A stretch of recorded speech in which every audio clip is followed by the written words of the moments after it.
Russia's aggression against Ukraine, not in the face of an intensifying strategic competition.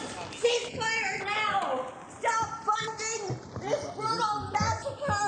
From Palestine to Mexico, all the walls have got to go! From Palestine to Mexico, all the walls have got to go!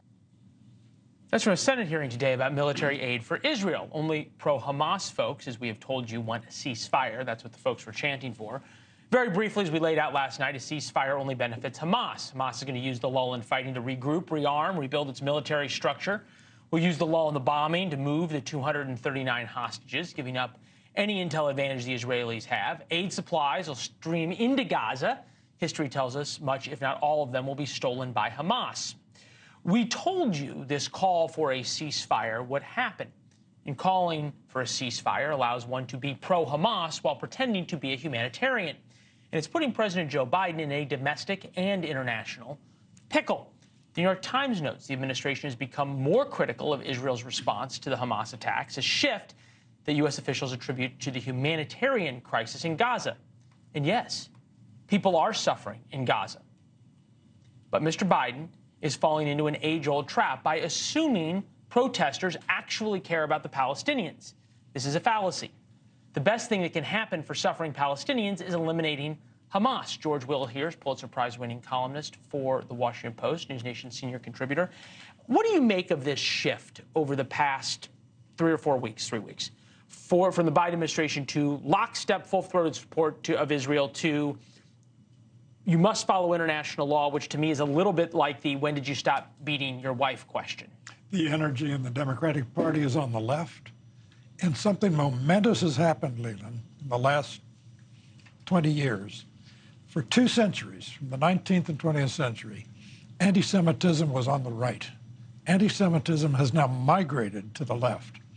And this is a shock to Mr. Biden because there is a pro-Hamas caucus in the Democratic Party, just as there is a pro-Putin caucus in the Republican Party.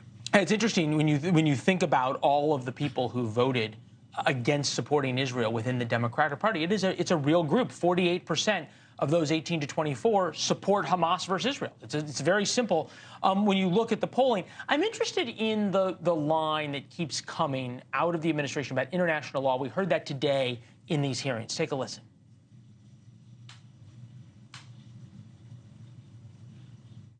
Don't we have an obligation not only to state that expectation, but to ensure that our support is used in a manner that complies with the laws of war and U.S. law? That's my question, Mr. Secretary.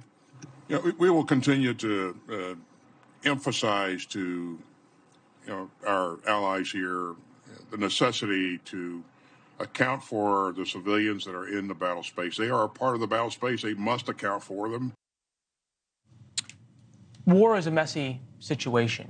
And what I'm wondering is that if by simply continuing to talk about the civilians, the international law, and not just say, we as the United States hold Hamas responsible for the civilians in Gaza, if the Biden administration isn't making its own problem worse.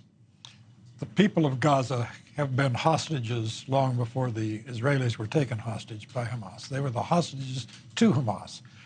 And those who say Israel has a right to defend itself, but not violently, what are they talking about? Leland, Israel was founded 3 years after the Holocaust for one great reason.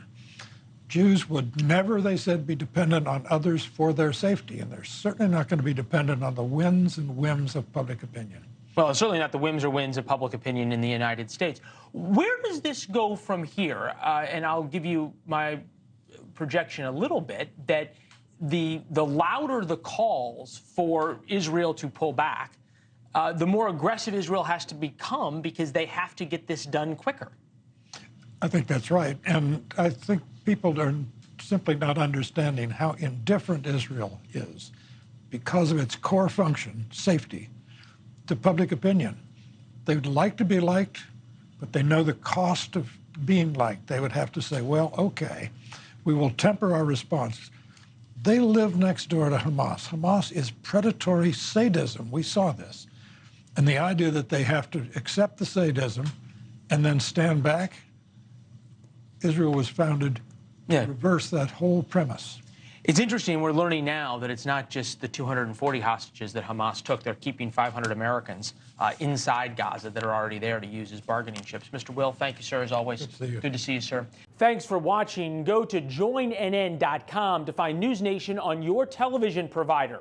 And don't forget to click the red subscribe button below to get more of NewsNation's fact-driven, unbiased coverage.